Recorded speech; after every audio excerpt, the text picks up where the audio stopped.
last video, we did a discussion on how to create in the trainable classifiers. In our current video, we are going to talk about how to create in the DLP policies based upon those trainable classifiers and the sensitive info types which we have discussed in our previous videos.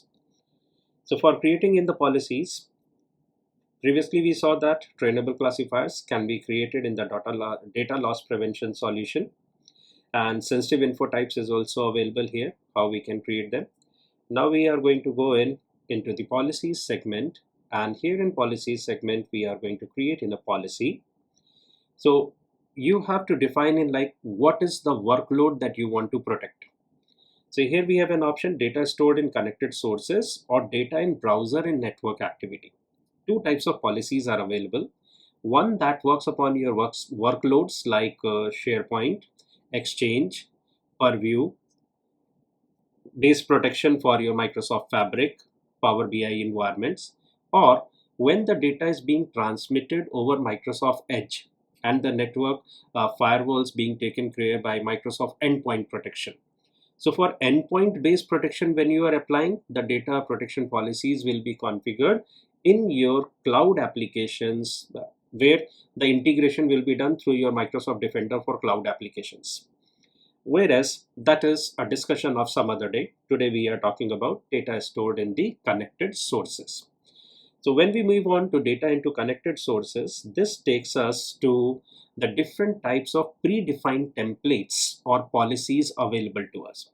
So where if we check in, it is giving me a predefined template available for some of the leading organizations, countries of Europe, Canada, Middle East, UK, Japan.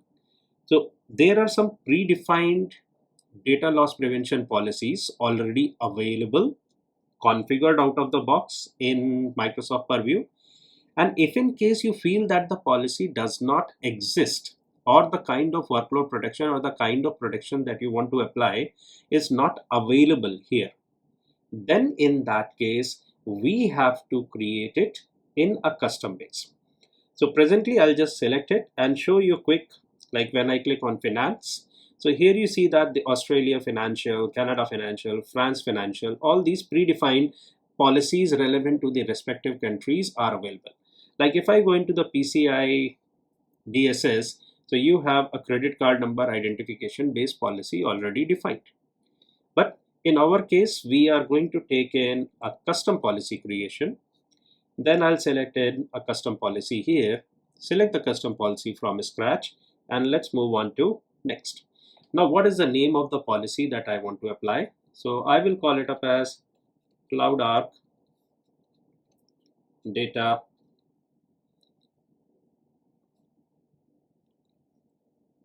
to be more specific, I'll make it CloudArc Data Exchange, because I'm going to target this policy explicitly for the Exchange data protection.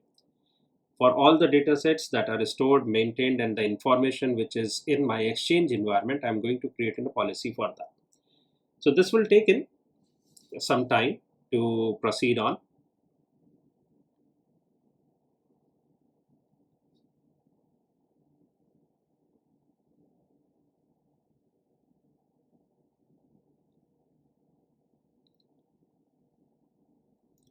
This looks in for the entire workload and checks if in case the policy that you have defined is already existing or not. And if in case the policy does not exist, then it allows you to proceed with that policy then. Move on with the policy name. Now you can bind it to an administrative unit which is created in your Microsoft Entra. So if already there are some administrative units created on there, you can bind the policy to a respective administrative unit. But my intention is not to bind it to a particular administrative unit. I want this to be covering my entire directory. So I'll keep up the admin units as the whole directory here. Now we have created the policy name explicitly to watch the data which is for sensitive information in Exchange environment. So I will be unchecking all other options, all other workloads, I'm just keeping in one single workload, that is the exchange. And the scope is all groups, all mailboxes, everything in exchange there. If you want to customize it, you can click on it, and here you can explicitly say all the groups excluding couple of them, or only specific group names mentioned on here. So it's always a better practice to initially take in your workload and work with the specific ones. Always start with a small scope and then slowly keep on expanding the scope of protection, because it might happen that there might be so many false positives generated if in case you make the whole organization selected for once.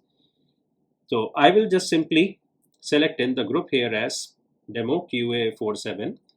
Only the members of this particular group, they should be protected for, or they should be checked in for the exchange protection. See, always remember, whenever you are creating any policy, the policy should be starting, or policy should always be tested from the smaller group of people to a big, to a department, then from department level expand it to a unit, from unit go into a particular site, and then from site then slowly move on to the whole organization. Never apply any kind of policy for the whole organization in one go. Now we will create in a rule that will be governing that if in case this condition matches, this sensitive information identifies, or if a trainable classifier matches, it has to be identified up as sensitive data. Our classifiers simply categorize the data, but the data will be labeled only after a policy is applied. A policy governs, a policy compares all the classifiers against the data. So I'll give it up as CloudArk Exchange Policy 1. Now what condition to be applied on here? So I'm going to check in the conditions.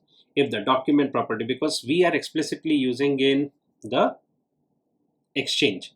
So here if the sender name is, here if the domain, you have all these different policies available. Okay, all these are the policies, but I'm going to look in for the content contains. So I have to check in, like if the data being transmitted or if the content of the message is having any sensitive data sets.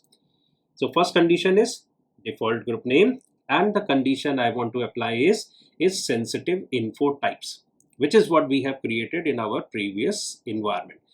Here we have in all the publishers. I'll just simply go in and look in for AMX. So here it gives me the Amex credit card details. I'll explicitly look in for the American Express credit cards, where it is identified any single occurrence or more than one occurrence of this card details. Identify that yes, this is a highly confidential data. Any other condition you want to apply together with that, message or attachment, any particular group you want to set. If you don't define a group, it goes for the exchange environments. What action to be taken here? So the action will be restrict access or encrypt the content on this, or you want to forward this message to approval for the sender, modify the subject, remove the O365 encryption, different options on in here. So here, if you have a Power Automate workflow, you can also apply in the Power Automate workflow here and select the workflow that will be triggered when this information is identified. But that is a discussion for some other day when we talk about the Power Automate. Here I'll be just simply adding in restrict access to the Microsoft content locations. Block only the people when this information is being sent outside the organization. Okay. Any notifications? Yes, I want the user notifications to be generated. Notify the user who has sent or shared this that the content is sensitive, and the message only in the exchange environment. Policy tips. Let the user give in some policy tips on here. Any user override? No, we do not want to allow the user to override the label. And the incident report should be sent up with a high sensitivity information here. That yes, a highly sensitive data has been identified moving out of the organization. Now we will Save it. Once you save, now you have a rule. In a policy, you can have n number of rules. When you have multiple rules, the condition, the criteria of evaluation will be and or. Always it is a good practice to firstly run the policy in simulation mode. If you feel that you are getting in the results in the right format and the proper alerts are being generated by the policy, then turn the policy as active policy there. So for the purpose, I will be keeping this policy in a simulation mode, and if the policy is not modified in the 15 days of simulation, I want the policy to be activated automatically. Okay, and now we have a policy ready. This policy will start marking the data in exchange for the given group as sensitive based upon the classifier that we have utilized. Okay, if in case you are getting this error message, do not worry about. It simply means that we have some restrictions on the environment or the endpoint which I am using for filtering on here.